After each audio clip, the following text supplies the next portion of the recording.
position after serving as the acting national director of recreation, heritage, and volunteer resources in the Washington office. So before that, he spent nearly 10 years in the Lake Tahoe Basin as both forest supervisor and deputy forest supervisor. Jeff has worked for the Forest Service since the early 1990s. He served on 7 different national forests in California and Nevada, including a few years in his very early career on the El Dorado National Forest. Prior to this work with the Forest Service, he also spent time with BLM, Bureau of Land Management, in Folsom and Arcata field offices. Has already been advertised. Jeff has a Bachelor of Science degree in Natural Resources and Recreation Planning and a Master's of Science in Natural Resources from Humboldt State University. And Jeff and his wife, Jennifer, and daughter, Emily, have lived in El Dorado County for nearly 20 years. And I've known Jeff since our kids were together at Wonderland Daycare in Pollock Pines. And Jeff, thank you for coming on in this online format and having your insight to federal activities in El Dorado County will be of a great topic to the varied members of this group. So thanks, Jeff. I'm going to let you take over. Yeah, thanks for that, Bob. And thanks everybody for the opportunity to be here. I feel like for at least half of the folks on the call, I've got some kind of a funny story with or about, and I would like to point out that, you know, I'm sure you've had other forest supervisors on your calls, but for me, they have decided it's going to take 3 district rangers and 1 regional office staff to keep me contained this evening. So we have extra presence from our own staffing. I say that in jest because I think they're here to complement the words that I'll share with all of you. And I'm looking forward to, inviting a dialogue because, there's nothing I'm going to do for the forest that they're not going to be also key leaders in helping us implement. So, I thought tonight I would just talk kind of more broadly about what it feels like to come back to the forest. I was a junior forester on this forest, and I kind of cut my teeth 8 years on the Pacific District of the El Dorado, working with some folks that are still there. I was on duty the day that Bob Smart's last day with the forest, and when Camino called Ranger 6 out of service, I was actually listening to the radio, and that was a very important moment for me in my career and learning what it meant to be part of the outfit. You hear the Forest Service refer to ourselves as the outfit, and the El Dorado of the old days, and I'm hoping to have the El Dorado of the future kind of return to that notion of the outfit, doing right by the people we serve and helping these lands be productive and moving forward and doing it in a way that's going to protect the lands, but also get in front of this catastrophic wildfire curve. I think before I get started, I'd like to announce, and some of you might have caught this, some of you might not have, we actually called the Fork Fire out last week. That's pretty remarkable that it started on whatever, September 8th, I think. And I've been hounding Steve, like, can we get somebody to take a look at this thing?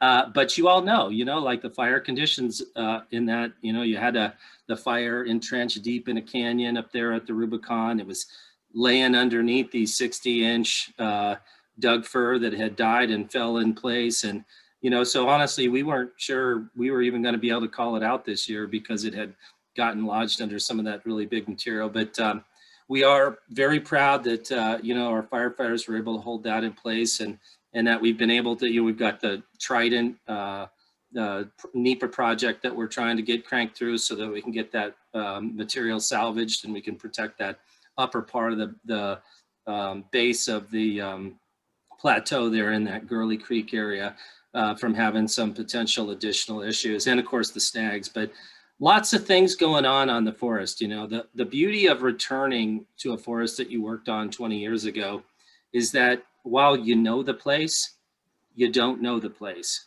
and a lot can happen in 20 years. And that's what I feel like I've walked back into. And it's, you know, I was the next door neighbor in the Lake Tahoe Basin, and Lawrence and I were good friends, and I would often talk to Lawrence about the issues going on. And we shared, you know, the El Dorado and the Lake Tahoe Basin share staff more than most National Forest units. And so, you know, I was always helping him and he was always helping me. And I think, you know, I kept my eyes on what was going on over here. But I'll tell you, when the opportunity came to apply for the position and come back, this is one of those treasured forests in the National Forest System. It's one of those really special places. And you don't really get it until you're here. It's why I never left my house when we moved away to go to the Inyo and then other national forests after I was early in my career, because I knew I would be coming back here. I knew that this community was a community where I wanted to raise my family and my daughter and get to participate in things. And so I do really, you know, as a starting point for this evening's conversation, I feel it's a real privilege to be back. I feel like this is a place where I got a chance to make a difference early in my career, and now it's an opportunity to come back and maybe do the same a little later in my career.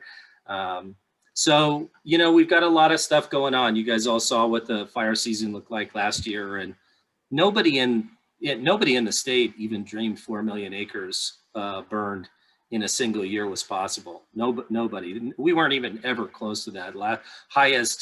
The highest year even anywhere close to that was I think no more than 2 million acres. The largest fire in the history of the state was some 470,000 acres.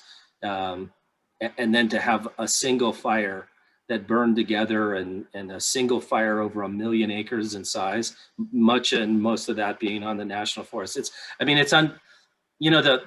such a chic word to say things like, you know, unprecedented, but you know, when you say the word unprecedented every year for 4 out of 5 years, it's unprecedented is not exactly the right word. We haven't figured out what the right word is, but that's where we're at. And I'm just going to be frank with you. You know, I live up there. I kind of live in the Pollock Pines area. I stare out on the Baltic Ridge. This was really the first year in my my time living in the county where there were moments where I watched very closely the wind and the weather, and I had packed go bags, and you know, I'm one of the more fire safe kind of folks. I got a lot of experience. I came up through the fire side of the house and natural resource side, bouncing back and forth, and was a crew boss and a Type 4 initial attack incident commander. And you know, I got some stripes on my sleeve with respect to fire, and so it's not something I'm uncomfortable with. But this year was an interesting, scary at times year, and a year to really take note. And a year to really compel us to think differently about what we're doing around forest management. So it is a privilege to come back. It's a privilege to, you know, I've got some big topics I'd like to, you know, share with you a little bit about this evening. But before I keep droning on, I'm curious if there's things that folks are interested in hearing from me, or questions you'd like me to answer, or things that are on your mind that you would like me to kind of address as I speak this evening. Jeff, I'm going to interject super quick. I just want you to know I am recording this, and hopefully that's okay with you. And I can publish it, put it up on my YouTube channel, and make it available later. So, you know, this is good information. Others might want to hear what you were saying, but weren't able to be here tonight. Okay. I'll let you know. Great. Jeff, this is Ernie Laurie from the Grizzly Flat area. And we greatly appreciate the U.S. Forest Service working on what we call the Henry's Diggings area, and doing a roadside mastication and work to make that a safe road, the Caldor Road going out to Leone Meadows. So we greatly appreciate. I know it was several years in the workings.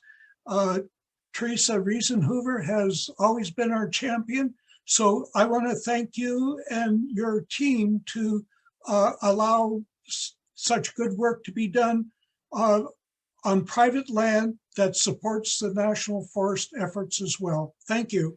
Yeah, thanks for that, Ernie. And you mentioned Teresa Riesenhuber, and you know, this forest is full of amazing staff. It's one of the reasons why I said I'd like to come back here. You know, once you've done the forest supervisor thing for 5 or 6 years, you know, you kind of understand the role of that. And we had a really good team in Lake Tahoe, but the opportunity to come here and work with folks like Teresa, and there's some unbelievable efforts already underway, and that's the kind of thing, working with fire safe councils and looking at these tough to treat areas and then really taking strategic steps. I think there's a lot of things that are going on here. So thanks for that, Ernie. Appreciate that. There will be more of that. I can guarantee you there's going to be a lot more of that kind of stuff. And one of the tasks that I've asked the group to be working on, and I'll mention it a little bit later, but is looking for those really hard to complete areas, those places where there's not a lot of timber volume that can pay for that kind of work. So we can start to look at, how can we build some strategies to take care of some of these tough to treat areas, the roadways, the places that have the ingress egress problems. So thanks for that, and I'll pass on your words, your kind words. Thank you. Other things folks want to hear me talk about? So Jeff, at the most recent Board of Supervisors meeting, Sue Novosel and I were talking about various things, but we brought forward a discussion relative to our strategic plan. And one of the things that we're starting to introduce there is the climate change aspect of things with respect to what I call forest resiliency and those kinds of things. How do we prepare ourselves for the events that may happen, but how do we be as safe as we can, prepared as we can, et cetera. So I just want to let you know, if you hadn't heard that the Board of Supervisors has elevated that to a specific item in our strategic plan. So that is going to be one of our focuses going forward. And I'm assuming you probably met Sue, since she represents you in Pollock Pines, probably, although Pollock Pines is split, so I don't know exactly which part of Pollock Pines, but we're all working together to try to figure this thing out, because my experience with the fire services, every year is the worst year you've ever seen in terms of fire risk, right?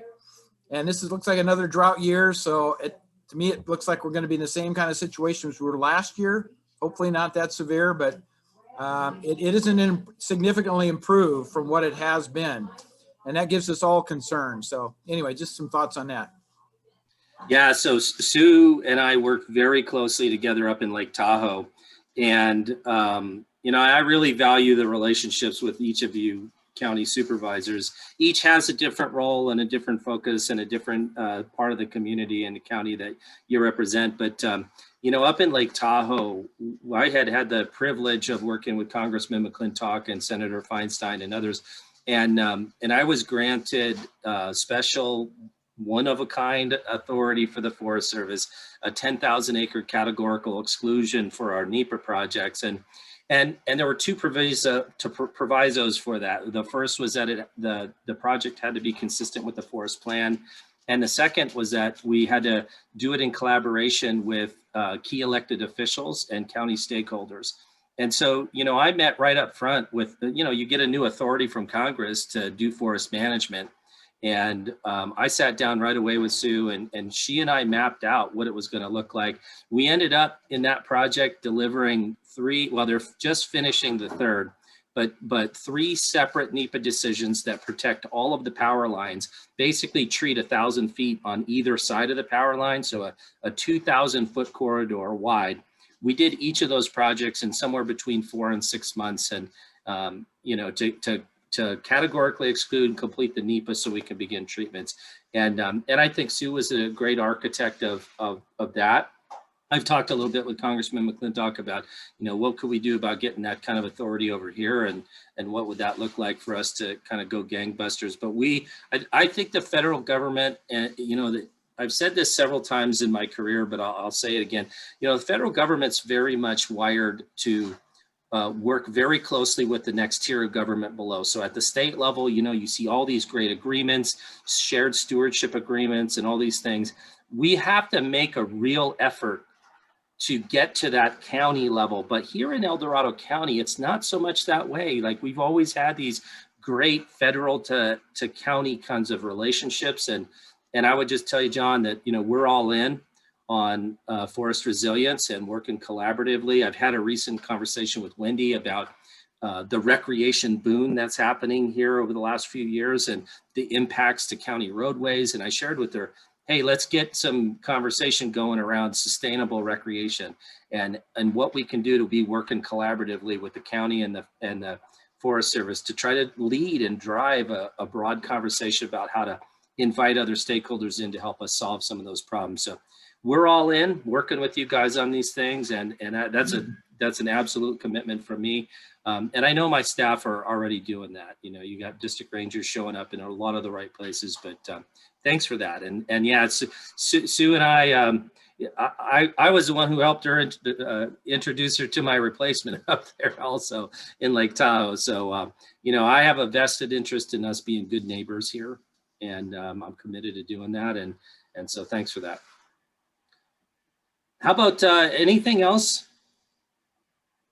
Steve Brink, Jeff, I got a couple for you, Okay, here we go. as you would expect. One is, you just heard from the county board chair. I know the county is poised to go after fire prevention grants for roadside hazard or roadside clearing on evacuation routes. Yep. And I would assume the Forest Service would be integrated with that, because you'll have some of those routes, there'll be some Forest Service land involved as well. It'll be mixed ownership. So I was just curious if that's moving ahead and you're integrated together on that. And then I'm curious also, you know, the 1 million acre MOU with the state, of which the Forest Service has got half of that, 500,000 acres. That means you have to double what you're currently accomplishing in terms of fuels reduction by 2025, if we're going to meet that goal. And so I'm curious, I assume the forest supervisors are involved in discussions with the regional office, how you're going to get there, how are you going to double in 4 years? And so I was wondering if you can say a few words about that as well. Yeah. So it's almost like you served that up. What a great transition point for me, Steve, and thanks. So first of all, on the Fire Safe Council piece, you know, I had worked very closely with Brian Veerkamp, and we talked a lot about that. And I would just offer that if we're not integrated, we will be. I just need to make sure that I know who and where, and we will be tied in. We should be. I know I'm often writing letters of recommendation and support for grants, but I think the bigger vision is how do we build a cohesive partnership that prioritizes that kind of work.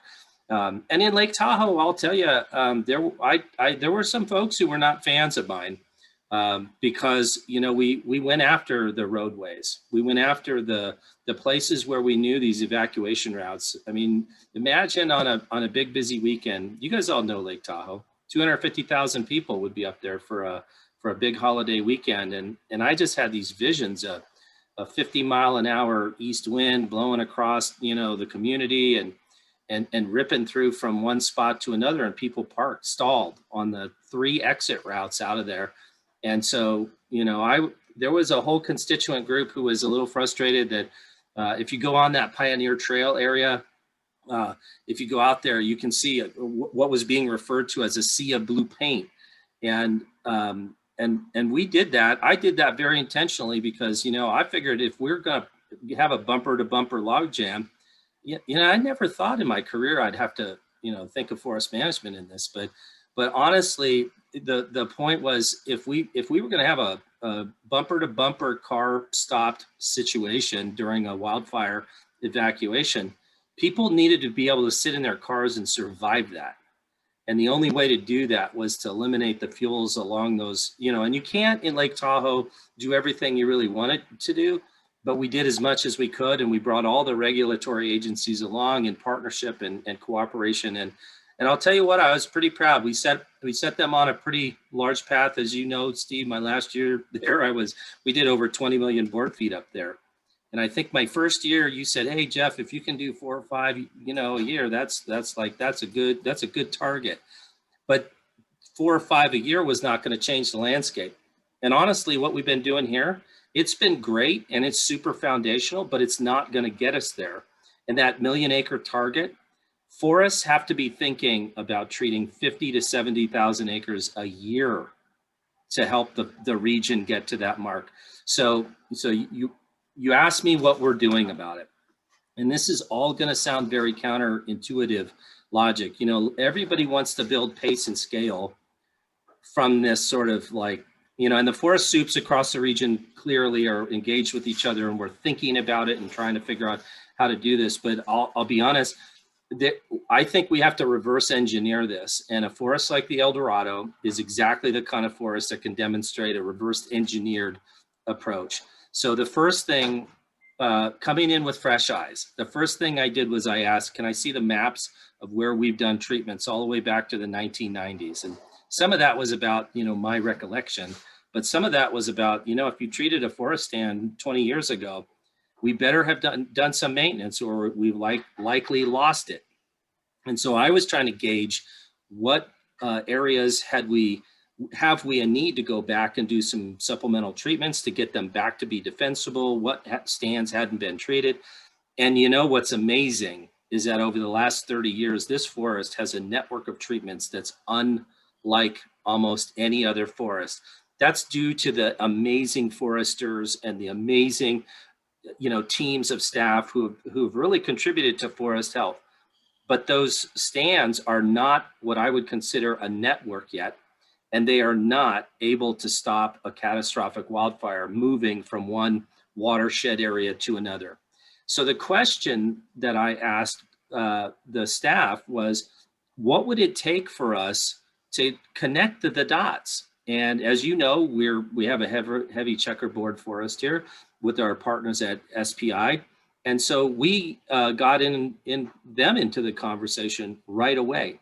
And we started talking about, how do you create this network where the big compartments have full-scale treatments that have maintenance all the way around them, and that we could do wide-scale prescribed fire inside of those compartments because the treatments are complete. And even on a windy day, nobody would lose a wink of sleep at night, because we knew that the treatments would hold under any of those scenarios. So that's our forest is working on that plan right now. Steve, you know, I dialed back the volume target for the forest this year, and I did that intentionally so we could catch our breath, we could reset, and we could look big at the landscape. And the looking big is, how do we move this whole landscape to where we could get to be in a position to treat 50 or 70,000 acres a year?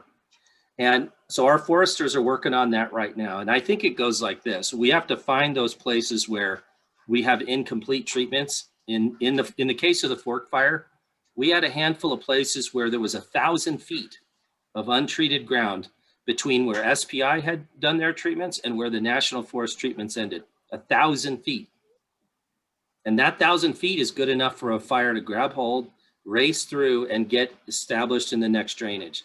So we said, let's back up, let's look at the map, let's figure out, can we get a single NEPA decision done that would connect all those dots and actually be completely complementary between the SPI planned activities and the National Forest planned activities, with the eye that once we have those treatments complete, then we're in the business of starting some broad scale prescribed fire work in that compartment. And at some point, and I love the fact that you guys are looking for drones. We got 2 of our forest employees right now who are getting certified through the FAA, and one of them's in fuels and one of them's in resources. And there will be a day, probably in the next 3 or 4 years, maybe less if I can affect that, that we're gonna fly a drone over a prescribed fire unit, and we're gonna drop ping pong balls off the drone, and that's how we're gonna get those broad burns going on in the forest. It's not unheard of technology. The Inyo National Forest did it very successfully. Beautiful video, by the way, when you do that, you see this mosaic burn pattern. So, but the key is getting these compartments planned and then treated in alignment so that when we are done, we actually have a cohesive place we can then do that broad scale burning in. And so that'll mean a little bit of work with our private land partners, and that'll mean a little bit of work with our CAL FIRE partners, and that'll mean a little bit of work along the way. But I think we're right in the heart of planning that. The counterintuitive part about all this is, you know, the question always comes up, how do you find the money to treat, you know, 20,000 acres or 30,000 acres in a year? the truth is, once you get those compartments in place, the unit costs to maintain them go down substantially because you're able to run fire through there every 2 or 3 years. And every 2 or 3 years, if we're doing the maintenance work, we're going to, at a low cost, be able to pick up high acres, and we're going to be a good value. And if we're a good value, we'll be the kind of things folks want to invest in. We'll be predictable, and we won't be on this boom and bust cycle of federal dollars, state dollars, no dollars, which is unfortunately the industry's had to manage that for the last 20 years. Is some years you get $2 or $3 million for projects, and the next you may not even get a project funded.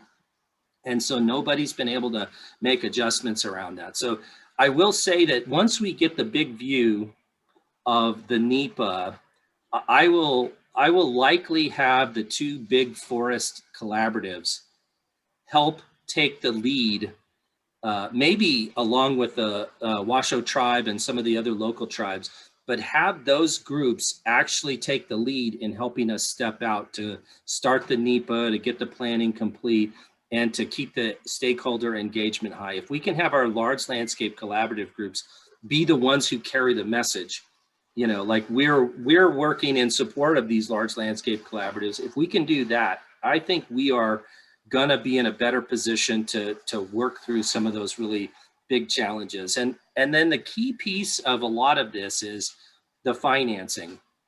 And again, it's counterintuitive, but I'm convinced that the way we've been approaching this with $3 and $4 and $5 million projects, treating one project at a time on a landscape, that's exactly the wrong way to go about this. And so we've convened a group on our forest. We're calling them the Landscape Finance Team.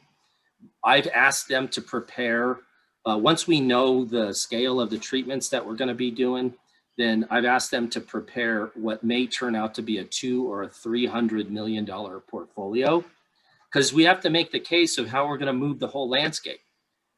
We've moved the landscape over the years in the last 20, 30 years, but we haven't ever come back and done the maintenance.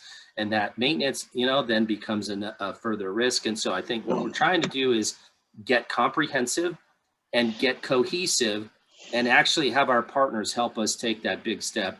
And because we took and we dialed back what was our regular target for the year, we have basically all of our teams, our foresters on all 4 districts and the supervisor's office, they're doing the front running work right now to try to pencil out what it might look like for us to do a all lands full scale treatment that helps us move things forward. So, I don't want to overpromise and underdeliver.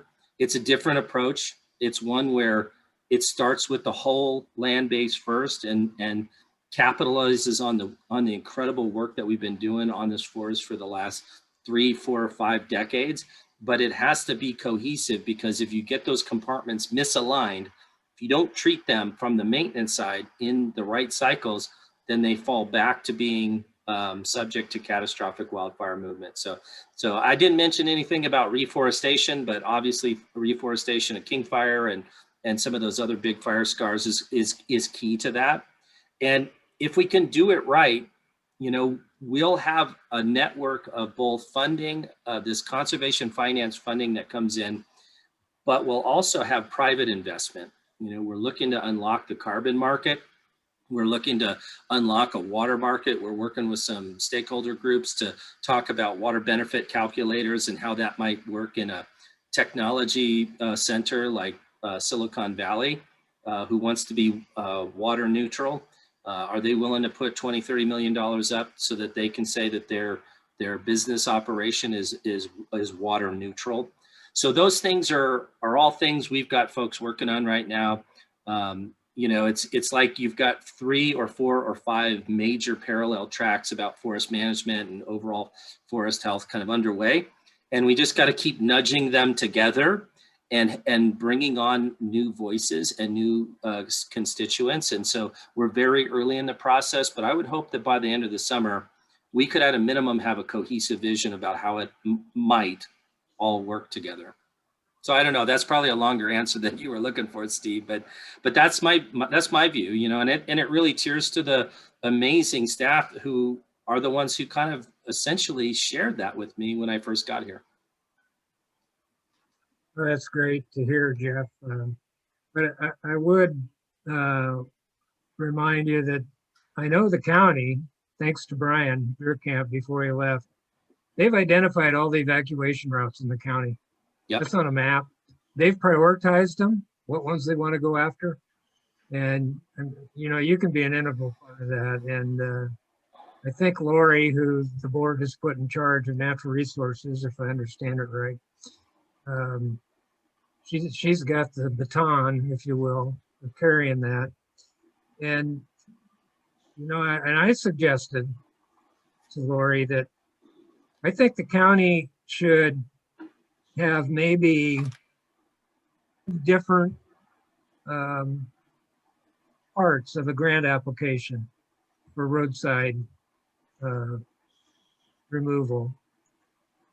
And that would then be, and you go down your prioritized list of, okay, roads 1, 2, 3, and 4 is a $3 million grant proposal. Roads 5, 6, 7, 8 is another 3 million. 9, 10, 11, 12 is another 2 million. And then like CAL FIRE, that gives CAL FIRE an opportunity then to pick and choose of how they think they want to spread their dollars in the state. And I think it would increase your opportunity of how much you get for evacuation routes. So I'm really encouraged that the county's going full speed ahead. And I'm sure there's some of them that have forest, national forest land as part of Well, we certainly, you know, work can't stop while we're trying to take this big look. So, you know, again, I would say we just need to make sure we're at the right places at the right time. When Supervisor Veerkamp was in place, I personally attended those meetings this summer when we could. You know, of course, the fall time COVID, you know, locked it down pretty hard. But, you know, John and others, just let us know where to be and we'll be there for sure. Okay, so Anne and John, you have a hand up. So do you want to go ahead and go next? Don't forget to unmute. Sure. Jeff, really appreciate your presentation. I want to remind everybody that El Dorado County is not the only county in the El Dorado National Forest. Amador County, I guess, is the poor stepsister.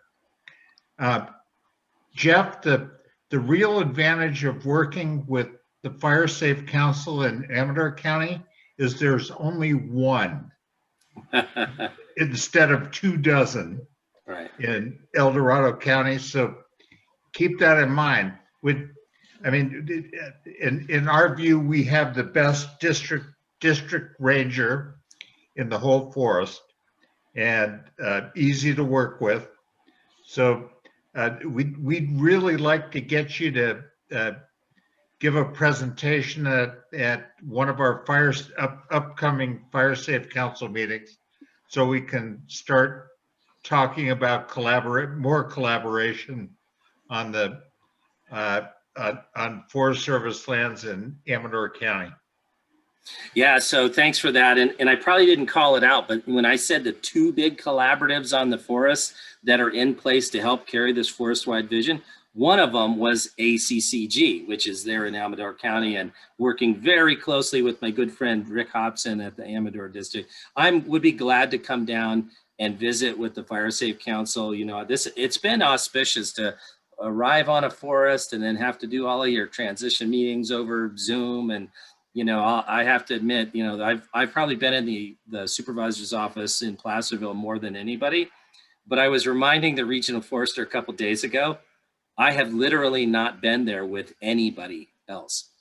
I you know, access to phones and computers, and I've been here for 8 months. So I'm looking forward to that changing, and getting out to meet folks this summer is going to be an important time to get boots on the ground. I did get a chance to get out in the field a couple times, but I would be glad to come down and visit with your Fire Safe Council, and I would be glad. I will say that I think the role of our partners to help carry these big messages and and to test the waters and to give us really straight feedback about what's possible and what's not. That's where I really want to come from, that you all are the experts and know the land base. And while I worked here for almost a decade and lived here for, 20 years, I can tell you that, we need the expertise that each of these community groups and each of the fire safe councils have. So be glad to work with you offline and make that happen. And I don't see you guys as a step anything to El Dorado, nor would I say Placer County or the little sliver of Alpine County. So thanks for the reminder and invite. Jeff, I would add that it'd be great to get you together with the Amador County Board of Supervisors. So we'll help set that up when you're ready. I think Rick was supposed to do that if I was, remembering right. Of course, he's not on camera now, so you never know what kind of colors on his face. But I'm sure Rick is planning to do that. Oh, I'm just teasing, but I'd love to do that. I think we, and the piece that I want you all to know is when I think about our relationships with counties, more than anything, I want us to be good neighbors. I want us to, the county governments in and of themselves are the ones who provide 90% or more of the services to the people. Fire, law enforcement, water, all of it. And it's easy for us in the federal government not to think about the importance of those things because of whatever, the administration or other things. But, that's been an area I've tried to keep in my view my whole career because it's way more important than we know. So we'd be glad to work with that group of county supervisors and hear what's important to them so that, we being good neighbors, we're helping to enable the services to the people that live within and adjacent to the forest boundary. What else? Other tough questions. Yeah, I have just a general comment question. So from the private timber perspective, working in the Crystal Basin this summer, it was crazy in terms of the recreation and just the amount of people. And I suspect this summer it's going to be even worse. And so maybe just some general comments on what the Forest Service's long-term plan is, infrastructure. I understand there was the act in Congress within the year that provided funds, just general perspective on that. Yeah, and I have a special relationship with the Great American Outdoor Act because so I was in the national office as the National Director of Recreation, Heritage, and Volunteers when Great American Outdoor Act was really being penciled together by the partners. And, there was an early version that had the Forest Service only 5% of the total of that multi-billion-dollar authorization. And we had some interesting conversations with some stakeholders about what 5% of that authorization do versus the 15%, versus something else. And the Secretary of Agriculture at the time worked with those partners and they got Congress to up the Forest Service's total. So I think we have like $285 billion a year for the next 5 years is what the total authorization is. And that should in total arrest the deferred maintenance at our recreation facilities nationwide. The other claim to fame I have while I was in the pandemic, you all remember when all of the federal Forest Service recreation facilities were closed in the initial window of pandemic response. I unfortunately am the guy who wrote that letter for the chief and the secretary. We did that very intentionally because we were, there was not a lot of science, but so I have earned at least a few folks who remind me that I'm the man who closed 10,000 campgrounds in America. I also got to write the letter to help open them back up, which I think made a difference. But coming to the El Dorado as the opening, so here I write the letter, work with the deputy chief and the secretary to get that going. I arrived on the forest at the time when the opening guidance was being put in place. And what I saw was we had impacted the season, but what in terms of opening dates and closing dates, but what I had really observed is that the masses of folks who knew their forest was in their background, but never understood the importance or the opportunities that were present. What we got was a lot of very first time users to the National Forest that had never, ever gone camping in some cases. I drove down Silver Fork Road. There's a couple of places, you all know Silver Fork Road. There's a couple of places where it's wide enough to get a car kind of off the road, but in some places they were steep. And I actually stopped and I met a man who had a couple of brand new tents that he had bought from Kmart on his way up, and a brand new, literally a brand new sleeping bag. And he had pulled his car just off the Silver Fork Road, but it was about half on, half off. And he had a steep piece of ground, and he actually tied his tent to the tire on his car because that 7 to 10% slope was enough. And I asked him, I said, have you ever been out here? And he said, nope, just found it this weekend. And the truth is we had a lot of folks that were like that. And we're still thinking and working on strategies around how to address the high recreation impacts. I can tell you the Great American Outdoors Act will help us improve the facilities and the roads in particular that we are able to get put into that authorization. The first group of projects, we got about $5 or $6 million off the first round of projects on the El Dorado, which was pretty good. We won't see that have an effect on that use, but we will start to see some improved facilities, improved water systems. We'll be able to kind of support people coming and enjoying kind of their classic El Dorado National Forest recreation opportunities. The dispersed camping is, I think, what you're really talking about. And honestly, we were so far behind the power curve all summer long. It was the best we could do just to keep the wildfires from starting after the weekends, and added patrols. And, you know, we pulled fire prevention folks in. You may or may not have known this, but we hosted what was called the Prevention Showcase. We brought in a national team of prevention officers, fire prevention technicians, prevention officers from around the country, and we hosted them here for about a month. And they created a whole series of public engagements for the social media. We linked them, we did them in Spanish and other languages, and we did a lot of videos about, you know, how to bury your human waste if you're camping in the backcountry, and how to put your fire out, and some real basic kind of stuff. We will probably have to make a significant investment again in this idea that we've got a whole new user group that's here. You know, the implications of the use, though, are way bigger than just, you know, we always think about the fire and the trash and that sort of thing. But, you know, as I've been hearing from other county supervisors, you know, it's the roadways, it's the maintenance activities that the county now has to bear the burden of, that is taking money out of the county coffers to deal with neighborhood roads and those kinds of things. So the connection between that use and those expenditures are way beyond just the resource impact. And again, as I mentioned earlier, I don't think the Forest Service can solve that alone.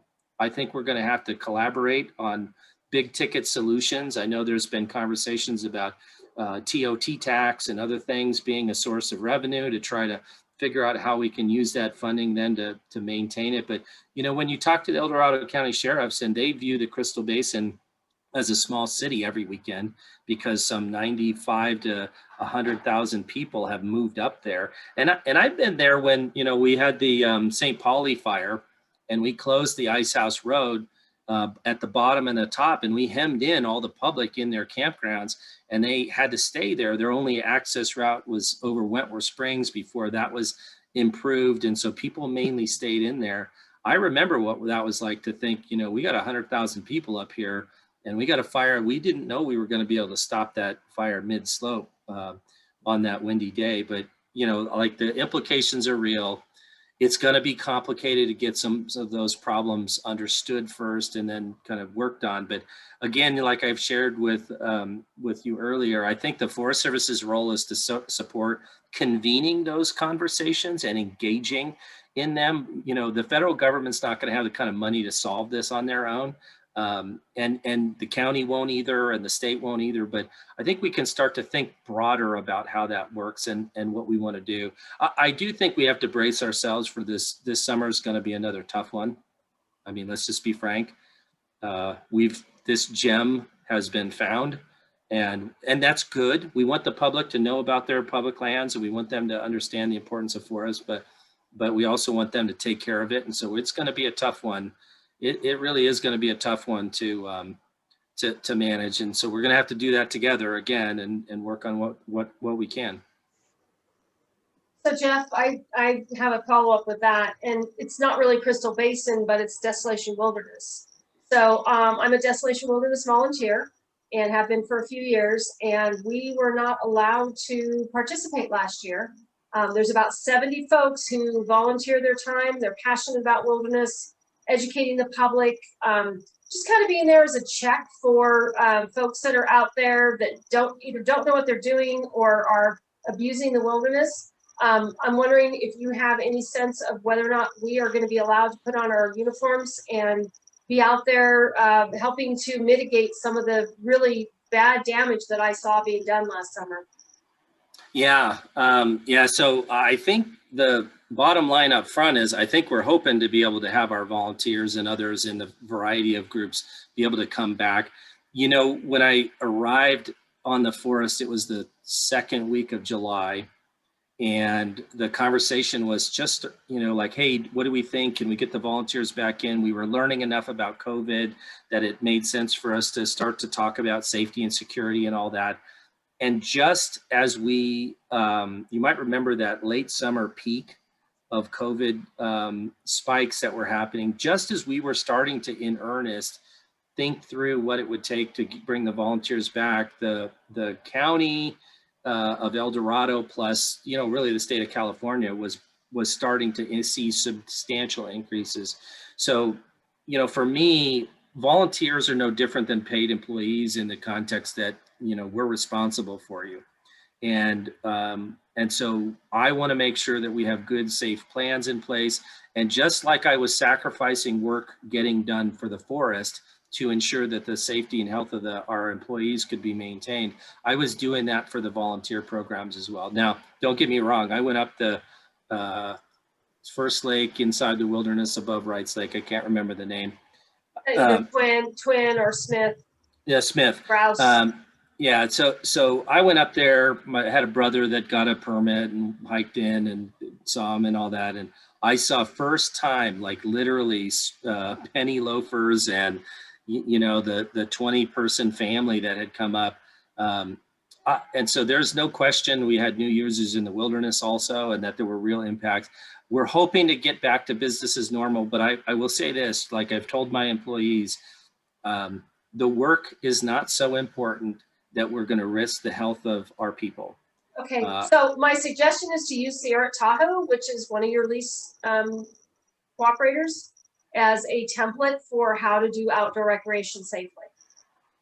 Yeah, well, I think we did outdoor recreation safely. I think it's just we're going to have to put some added mitigations, people riding together on their way to trailheads and that sort of thing. So I think we've got staff who are also trying to work on that. We've kind of staffed up over the last 6 months. I think we filled some 15, 20 positions. We're almost about to make an announcement on the selection for the Pacific District Recreation Officer, which is a position that hasn't been filled in a number of years. So some of those kinds of positions actually having some capability will give us the ability to kind of work with individual groups. I heard from Backcountry Horsemen and Elegant Ears and others about, the importance of the work. And as long as we know that the mitigations are sufficient to, to offset whatever the potential risks are, I think that's fine. And you can count on us working forward.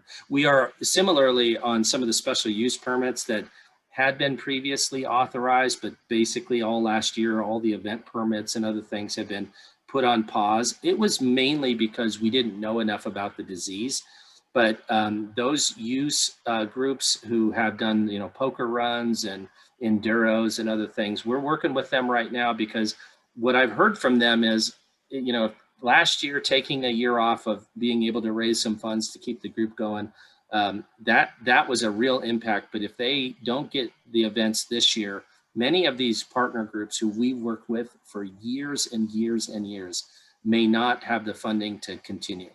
And so we're emphasizing bringing them back, figuring out how to have good, solid mitigation plans. I will give a shout out to the county health department who, we issue the permit, but the mitigations really need to be consistent with the county guidance.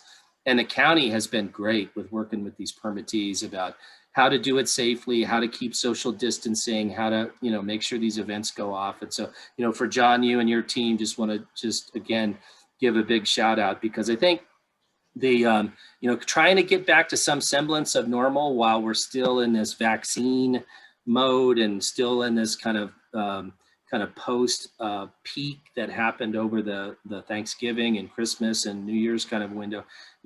We just need to get through this summer, and then things will hopefully kind of get back to normal.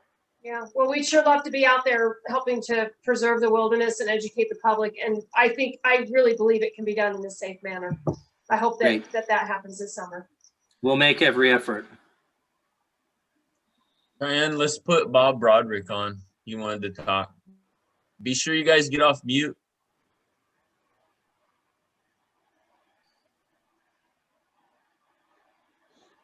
Can't hear you.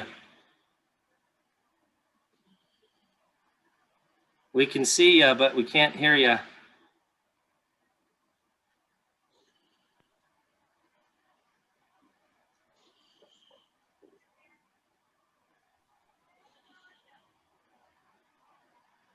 You're still silent.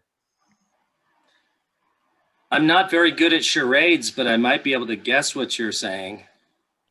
Hold the signs up, Bob. Just write some signs. So Bob says hi.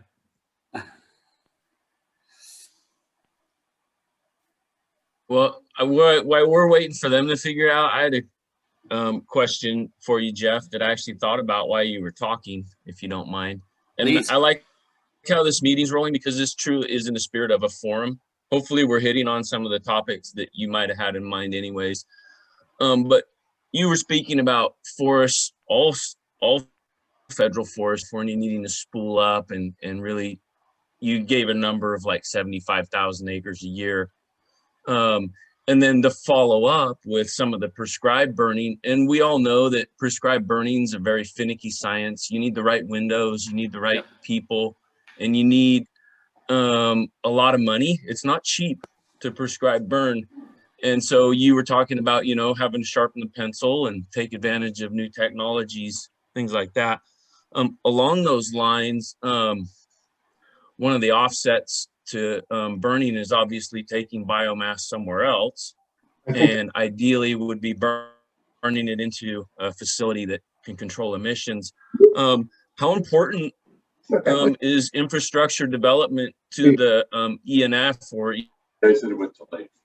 in California as a whole? Because as you know, the infrastructure is pretty limited here in California, and we have a footprint here in Camino that used to be a sawmill. And how valuable would that footprint be to be repurposed perhaps as a cogeneration plant, and especially with a partnership like SMUD to actually deliver that electricity? Do you see that coming to fruition anytime soon in California? Well, it's a great question. And I would say that the way we've been trying to get to a solution on that, where we're funding projects in a boom and bust cycle, has made it very challenging to get to the infrastructure solutions. And the more I've studied this, and there's some forest supervisors who believe that their job is to be on the supply side of the equation. Like, our job is to make sure that there's a predictable amount of materials and so on and so forth. But I'll say that I am, from working in Lake Tahoe, I've realized.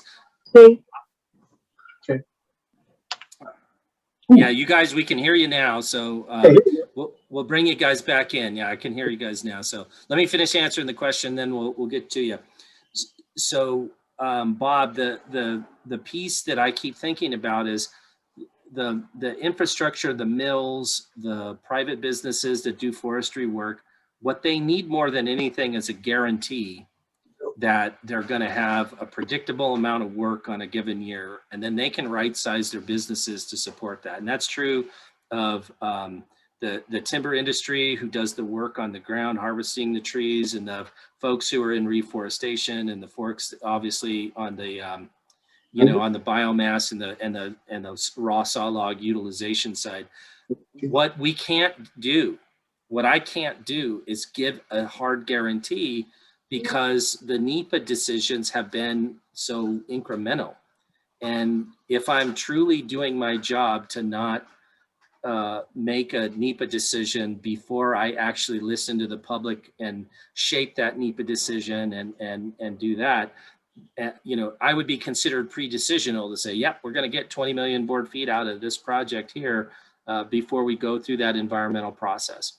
But what we haven't done, and this is again back to this kind of conservation finance portfolio idea, what we haven't done is talked about how we're going to move the entire landscape over a 10 or a 15 or a 20-year period, because that is a place where you can have a predictable amount of work. If we know on an annual basis we're good for a couple $1 million of federal money, and we get every other year we get CAL FIRE grants, and we've got a couple of impact investors who want to see us do really good work, but they're very strongly supportive of carbon, or they're very strongly supportive of water, and they're willing to pay for that. If you build it in a portfolio way, you can guarantee a certain amount of work is going to be done on an annual basis, because you've built it at the full scale of the forest.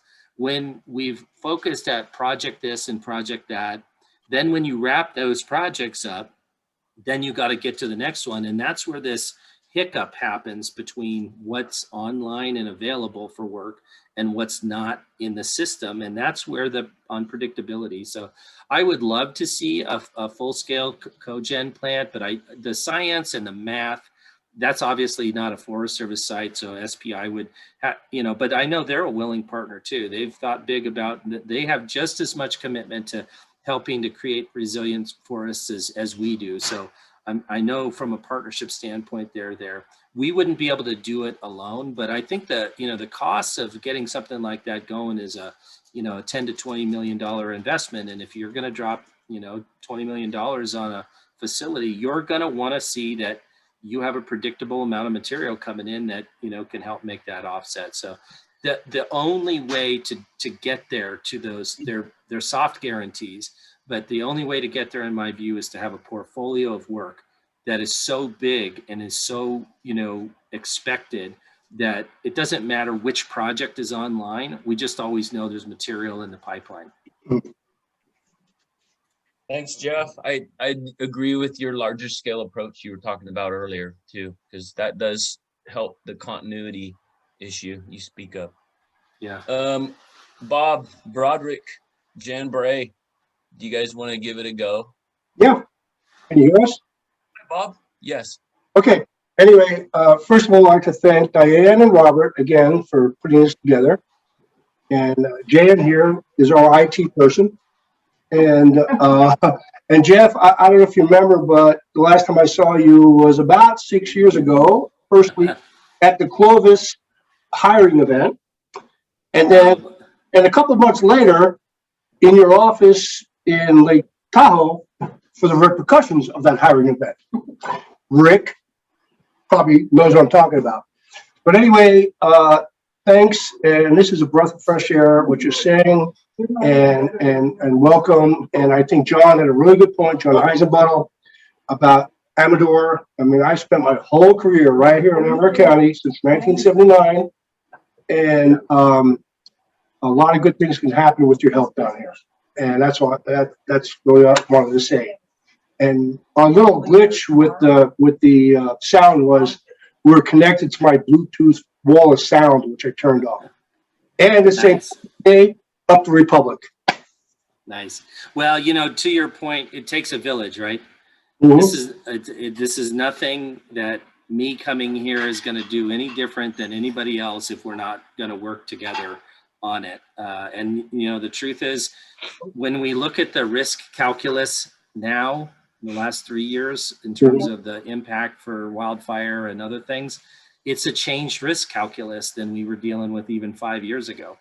And so if we were looking at environmental decisions and saying we're worried about, wildlife species like, owls or whatever. And we're comparing that against the potential kind of wildfire out that we've seen in the last 5 years. Our ability to weigh the environmental consequences of the decisions have changed, because we've never seen a fire that's 1 million acres in size. Never. Not in this state until this last summer.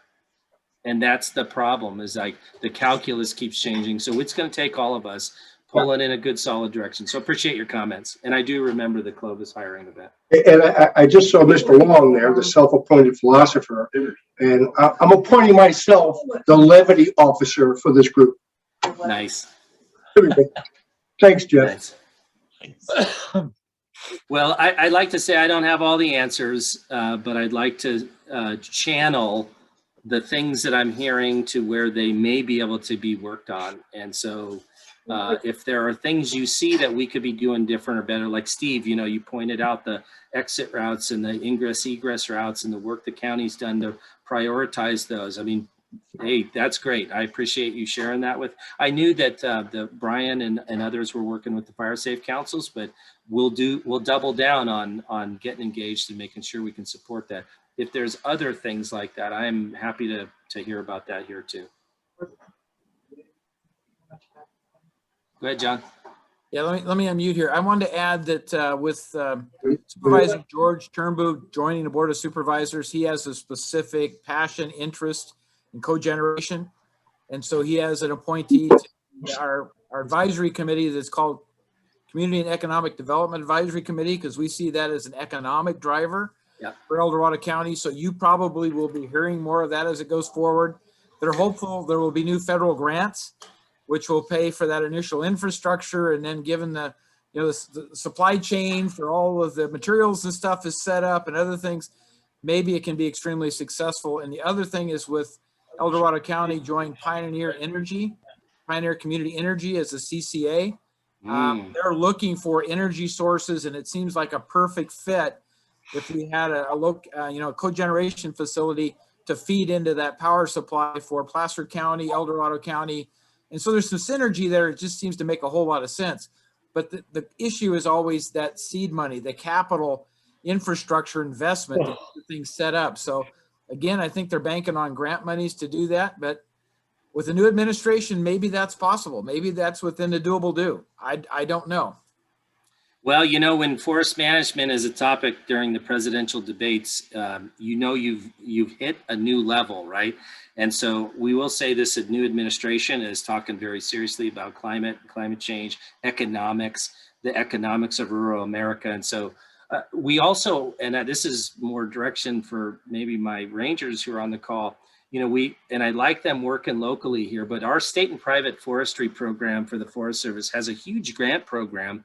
I think the cycle just ended on the wood utilization grants, but we would be glad to tie you in, because we have experts in this field that's all they do is look at markets, and they work in that state and private forestry group. And we could Larry Swan, you guys might have heard the name Larry Swan. I know Steve Brink knows him, but we could bring Larry Swan to one of these forums and really talk turkey about what some of the limitations have been. And he is an expert. I mean, he knows transportation subsidies, he knows transportation costs, he knows about the whole PPAs with the state and the, you know, purchase agreements. And so he's somebody that we could really plug in, and we would be glad to bring that expertise to bear and work with you on that, John.